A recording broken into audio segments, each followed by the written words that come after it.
Assalamualaikum warahmatullahi wabarakatuh. Asyhadu an la ilaha illallah wahdahu la syarika lah wa asyhadu anna Muhammadan abduhu wa rasuluh. Allahumma nabiyya ba'da.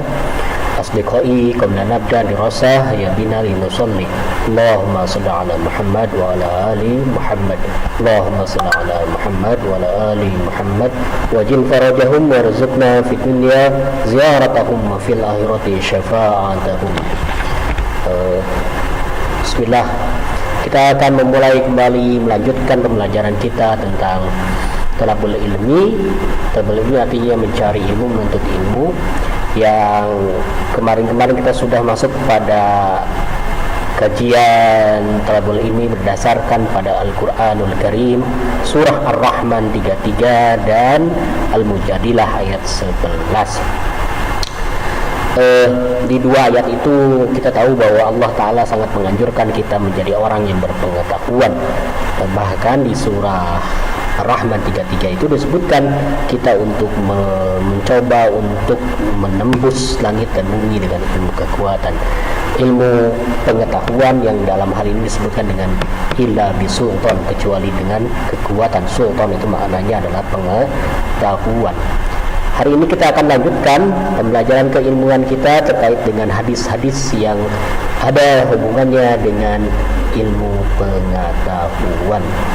Di kajian tarikh sejarah Nabi Muhammad SAW, kita diceritakan ketika masa Rasulullah SAW perang itu pernah ada, dalam perang itu pasti ada tawanan itu pernah ada tawanan yang kalau tawanan itu akan dibebaskan oleh baginda Nabi Muhammad SAW kalau dia mampu mengajarkan 10 para sahabat Nabi baca tulis.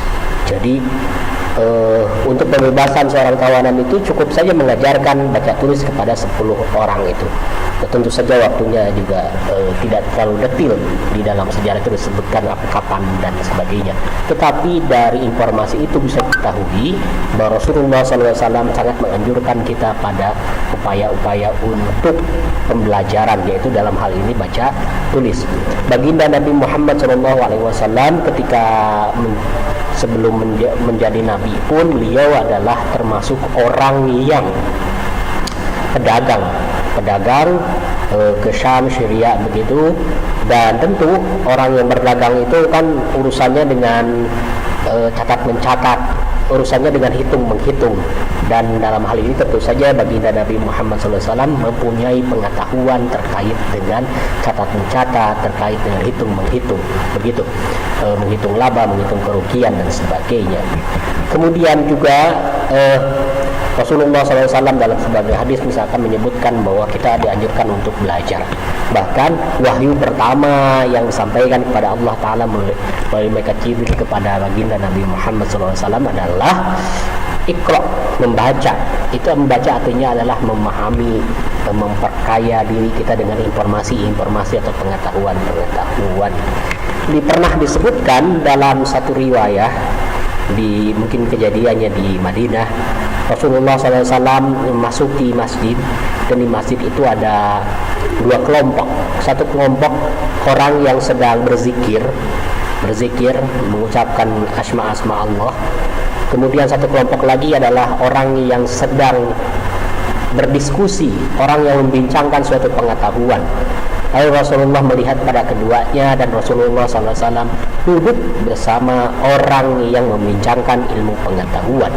Dari sana dari riwayat tersebut kita bisa memahami bahwa ternyata Rasulullah SAW itu menyukai hal-hal yang terkait dengan ilmu pengetahuan. Nah, baiklah, kita akan masuk pada hadis-hadis. Tetapi sebelum pada hadis itu, kita akan mempelajari dulu sedikit pengantar tentang hadis. Hadis adalah ucapan atau perkataan dari Nabi Muhammad SAW meliputi ibadah, akidah, akhlak, muamalah dan lainnya. Dalam rangkaian hadis itu, dalam hadis atau riwayah terdapat rawi, sanad dan matan. Sunnah adalah perbuatan atau tindakan praktek dalam hidup dari Nabi Muhammad SAW meliputi ibadah, akidah, akhlak, muamalah dan lainnya. Dalam rangkaian sunnah terdapat rawi, sanad dan matan. Jadi ada yang disebut dengan hadis dan ada yang sunnah. Kalau hadis itu hanya perkataan-perkataan saja, tapi sunnah itu terkait dengan perilaku Nabi. Tetapi dari keduanya terdapat rawi, sanad dan matan. Marilah kita pelajari apa itu sanad dan matan. Perhatikan hadis berikut ini. Nabi Muhammad SAW bersabda, an Anas bin Malik radhiyallahu anhu, anna Nabiy sallallahu alaihi wasallam, talabul ilmi fariidatun ala kulli muslimin. Rawahu Ibnu Majah. Oke. Nah, yang disebut dengan rawi yaitu yang ini bagian dari hadis riwayat Ibnu Majah.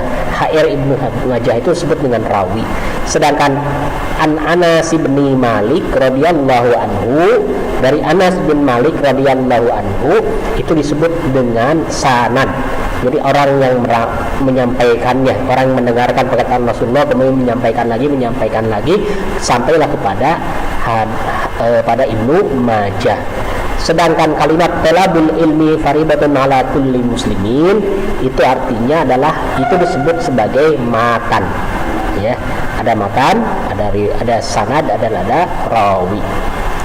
Nah, Rasulullah SAW bersabda, menuntut ilmu adalah kewajiban bagi setiap orang Islam. Jadi setiap orang Islam diharuskan untuk belajar. Oke.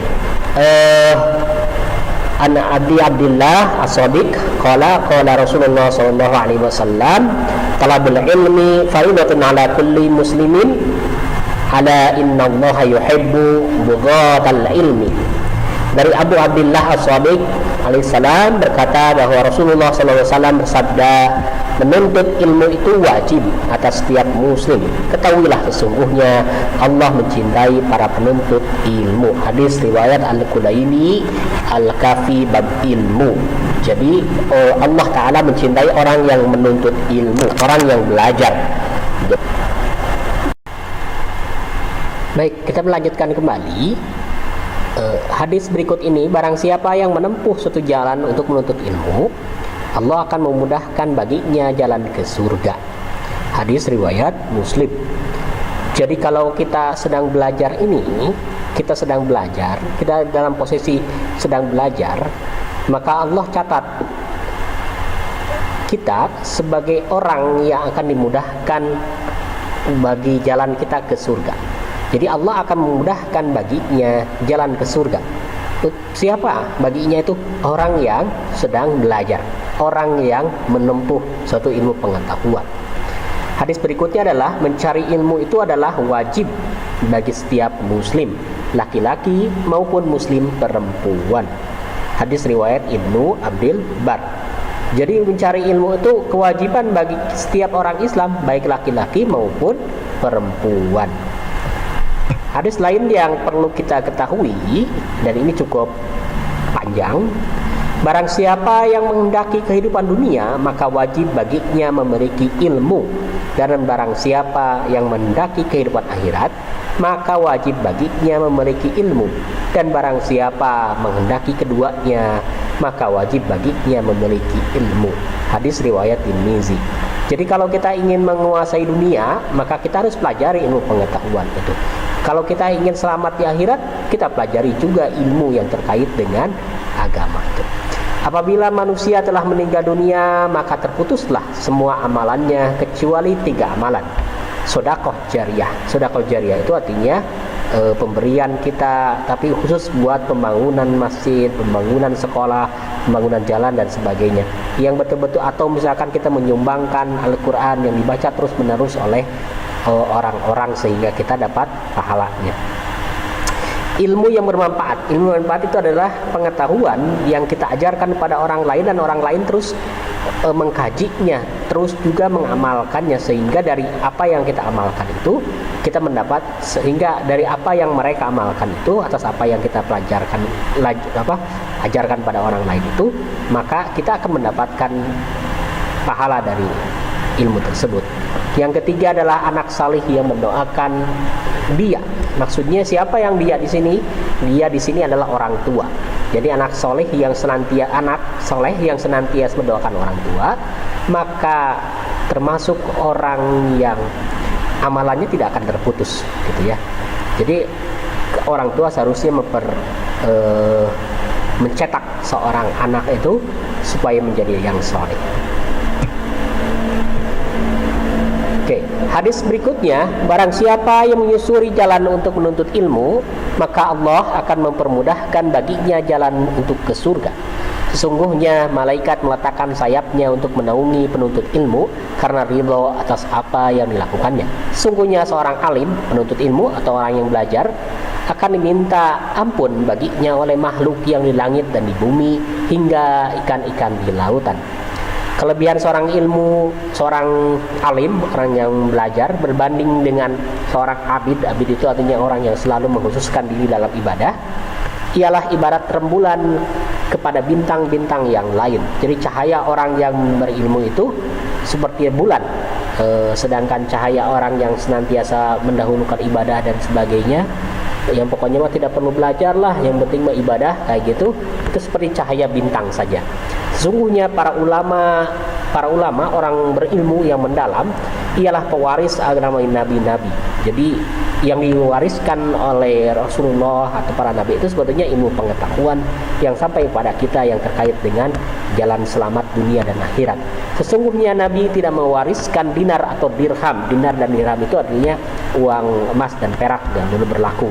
Tetapi mereka mewariskan ilmu. Barang siapa yang mendapatkannya, maka dia telah mendapat satu keuntungan yang besar.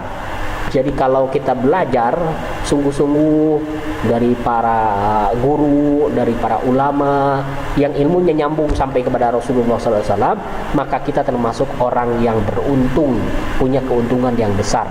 Selain kita dapat ilmu, kita juga didoakan oleh makhluk-makhluk yang ada di langit dan di bumi, termasuk ikan-ikan di laut. Kemudian juga kita ibarat rembulan, ya, cahayanya memancar begitu seperti rembulan, tidak seperti bintang-bintang yang kecil itu. Hadis yang terakhir yang perlu diketahui yaitu utlubul ilma minal mahdi ilal lahdi. Utlubul ilma minal mahdi ilal lahdi. Tuntutlah ilmu mulai dari buayan hingga liang lahat. Maksud dari mulai buayan itu artinya sejak kita lahir, kita senantiasa kan diajarkan oleh orang tua kita tentang makan, minum, cara bicara dan sebagainya, sampai kemudian kita menempuh TK, SD, kemudian SMP, SMA, kemudian setelah SMA kita dua pilihan, masuk perguruan tinggi atau kita bekerja dan sebagainya. Nah, sampai nanti kita bekerja atau sudah berumah tangga atau sudah berkeluarga, sebetulnya kita dalam rangka belajar terus, gitu ya. Kalau kita misalkan bekerja pada satu perusahaan, kemudian kita mengalami masalah, kita tanya sama orang yang ahlinya, kemudian ahlinya itu mengajarkan pada kita bagaimana menyelesaikannya. Itu juga bagian dari belajar. Jadi belajar itu dari mulai lahir sampai nanti menjelang kita meninggal dunia, hingga liang lahat maksudnya.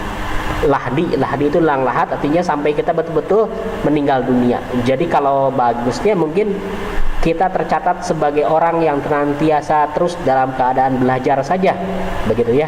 Jadi kalau misalkan meskipun kita beres pendidikan dari S1, misalnya S2, S3 dan sebagainya, tetapi kita harus terus senantiasa tercatat sebagai orang yang belajar, misalkan terus mempelajari ilmu pengetahuan, berbagi ilmu pengetahuan. Kalau kita misalkan di sekolah belajar tentang ilmu-ilmu reguler yang biasa kita pelajari dari IPA, IPS dan sebagainya, matematika, kita di luar itu bisa mempelajari ilmu yang lain yang non reguler itu, misalkan kita mempelajari bahasa Prancis, bahasa Mandarin, bahasa Jepang dan sebagainya. Tetapi yang paling penting kita pahami dalam belajar itu, kita tekankan mana yang penting dari yang terpenting. Maksudnya pelajarilah pengetahuan atau keterampilan yang satu penting buat menunjang kehidupan kita, menunjang pada diri sendiri. Yang kedua, ilmu pengetahuan itu, keterampilan itu bisa bermanfaat bagi orang lain. Dua hal itu aja. Insya Allah kalau kita mempelajarinya dengan sebaik-baiknya, kita akan menjadi ahli. Aku qouli hadza wa astaghfirullah li wa lakum wa ma taufiqi illa billah alaihi tawakkaltu wa ilaihi unib. Assalamualaikum warahmatullahi wabarakatuh.